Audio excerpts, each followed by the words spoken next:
ನಮಗೆ ಗೊತ್ತಿದ್ದ ಪ್ರಕಾರ ಟ್ಯಾಂಕರ್ ಡ್ರಿಂಕ್ ಅಂಡ್ ಡ್ರೈವ್ ಮಾಡ್ತಾ ಇದ್ದಂತೆ ಒಂದು ಕಂಟ್ರೋಲ್ ಆಗಿಲ್ಲ, ಒಂದು ಹಾಸಿ ಬಿಟ್ಟಿದೆ, ಪಲ್ಟಿ ಆಗಿಬಿಟ್ಟಿದೆ. ಸರ್ ಬೆಳಗ್ಗೆ ಈಗ ಏನಾಗ್ತಾ ಇದೆ, ಟ್ರಾಫಿಕ್ಕು ಭಾಳ ಆಗ್ತಾ ಇದೆ ಸರ್, ಡ್ರಿಂಕ್ ಆ್ಯಂಡ್ ಡ್ರೈವ್ ಭಾಳ ನಡೀತಾ ಇದೆ. ಇಂದು 30-31 ಅಂತಂದರೆ ಒಂದು ಹಬ್ಬದ ಖುಷಿ ಇದು ವಾತಾವರಣ.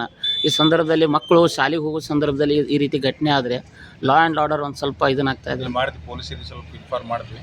ಅವ್ರಿಗೆ ಇನ್ನೂ ಏನಾಗಿದೆ, ಕೆಲವೊಂದು ಕಡೆ ರೋಡು ಭಾಳ ಕೆಟ್ಟು ಹೋಗಿದೆ. ಸೊ ಅಂತಲ್ಲಿ ಮಕ್ಕಳಿಗೆ ಸ್ವಲ್ಪ ಅವೇರ್ನೆಸ್ ಮಾಡಬೇಕು, ಶಿಕ್ಷಕರ ಕಡೆಯಿಂದ, ಪಾಲಕರ ಕಡೆಯಿಂದ. ಸ್ವಲ್ಪ ಅಂಥ ಜಾಗದೊಳಗೆ ಸ್ವಲ್ಪ ನೋಡಿ, ಟ್ರ್ಯಾಕ್ಟರ್ ಹೋಗ್ಬೇಕಾದ್ರೆ ಸ್ವಲ್ಪ ಪಲ್ಟಿ ಆಗೋ ಚಾನ್ಸಸ್ ಜಾಸ್ತಿ ಇರ್ತವೆ, ಸ್ವಲ್ಪ ನೋಡ್ಕೊಂಡು ಹೋಗಂತೇಳಿ ಒಂದು ಇನ್ಸ್ಟ್ರಕ್ಷನ್ ಕೊಡ್ತೀವಿ. ಎಷ್ಟು ಮಕ್ಕಳಿಗೆ ಇವು 3 ಜನ ಮಕ್ಕಳು ಹೋಗ್ತಾ ಇದ್ವಿ ಅಂತ. ಒಂದು ಪಾಪ ಮಿಡ್ಲೆ ಸಿಕ್ಕು ಅದು ಡೆತ್ ಆಗಿದೆ. ಒಂದು ಹೆಣ್ಮಗಳು ಮುಂದೆ ತಪ್ಕೊಂಡು ಹೋಗಿಬಿಟ್ರೆ, ಅವಳಿಗೆ ಸ್ವಲ್ಪ ಮೈನರ್ ಆಗಿದೆ ಇಂಜುರಿ. ಇನ್ನೊಂದು ಹುಡುಗನೇ ಸ್ವಲ್ಪ ಮೇಜರ್ ಇಂಜುರಿ. ಸರ್ ಇನ್ನೊಂದು ಇದೆ ಅಂತ ಹೇಳ್ತಾ ಮಾಹಿತಿ ಬರ್ತಾ ಇದೆ, ಇನ್ನೊಂದು ಇಲ್ಲಿ ಅಲ್ಲೇ ಕಂಟ್ರೋಲ್ ಒಳಗಿದೆ ಅಂತೇಳಿ ಮಾಹಿತಿ ಬರ್ತಾ ಇದೆ, ಪೇಷಂಟ್ ತೊಗೊಂಬರ್ತಾ ಇದ್ದಾರೆ ಅಂತ. ಇಲ್ಲ ಅದೇನು ನಾವು ಹೋಗೋದ್ರೊಳಗೆ ಮತ್ತೆ ಅಲ್ಲಿ ಹಾಸ್ಪಿಟ್ಲಿಗೆ ಬಂದಿದ್ದಾರೆ ಅಂತೇಳಿ ನಾ ಈ ಕಡೆ ಬಂದೆ. ಹೌದು ಸರ್.